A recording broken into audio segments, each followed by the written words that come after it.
I would be derelict in my duty if I didn't begin by asking you about Roseanne. Oh, yeah. Without Roseanne. And they're going to, yeah, Good outcome? I'll be curious to see what they do with that and how they, I mean, because there is room for a red state, blue state kind of show. I mean, Norman Lear and I were talking about this the other day. We had dinner the other day. And, you know, we're, as you said, we're more polarized now than we've ever been. So there is definitely room for that. I'll just be curious to see how they handle it. In all those states that I flew over to get here from Philadelphia, there's a perception that when you get to this town, it's all about ideology, even more so than money. Put that canard to rest.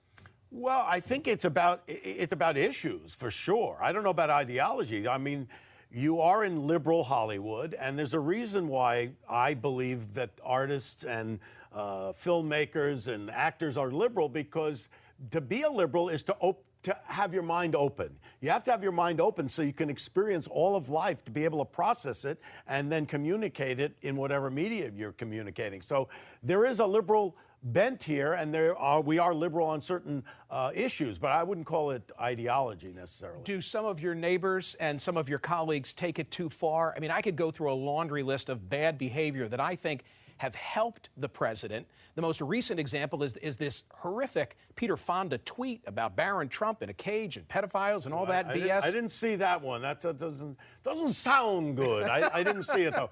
I would say that you're onto something here in that, you know, I wouldn't put it at the feet of Hollywood. I wouldn't put it necessarily at the feet of Trump. It has been coarsening over the years, and I think social media plays a very big part of that, because you can tweet something out or put something on social media and you're kind of hidden, you know? You kind of you're not right out there, not having to take responsibility for it. I think that gives people license to go further than they might go.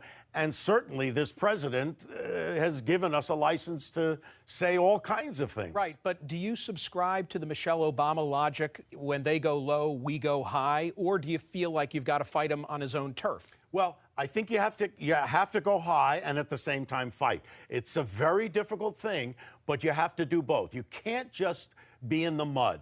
You have to hit hard back, but you also have to have a high standard. You run the risk of tossing the midterm elections to the GOP if, in fact, it's perceived as people are beating up on him unnecessarily and unfairly. Well, you have to energize your base. There's no question about it. But what you don't want to do is energize the other side even more.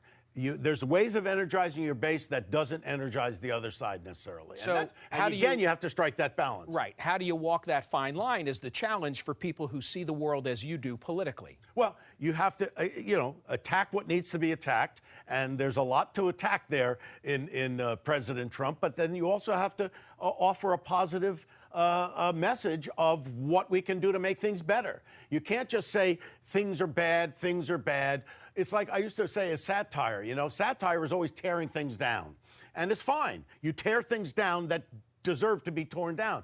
But you have to say, what would you put in its place?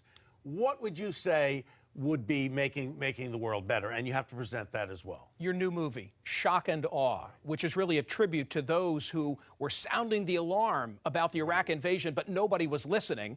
You must have made this film because you worried that it could happen again. Yes, and I was of draft age, during the Vietnam War.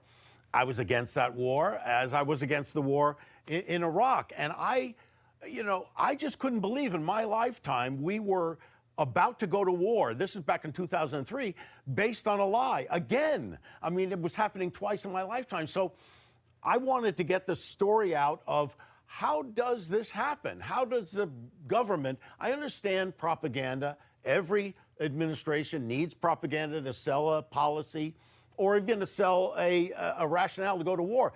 But to lie, to know that you're lying about things, that to me was too much. So I worked for a long time trying to figure out what's the best way to tell it. And I found these 4 journalists from Knight Ridder News who got it all right. They figured it out. And they couldn't break through. I'm a bit embarrassed because I consider myself to be fairly well-read. Until I watched Shock and Awe, I didn't know of their efforts. Yeah, I didn't either. And that's the problem. Here were 4 journalists who were doing the principal thing you need to do in journalism. And my character in the film says it.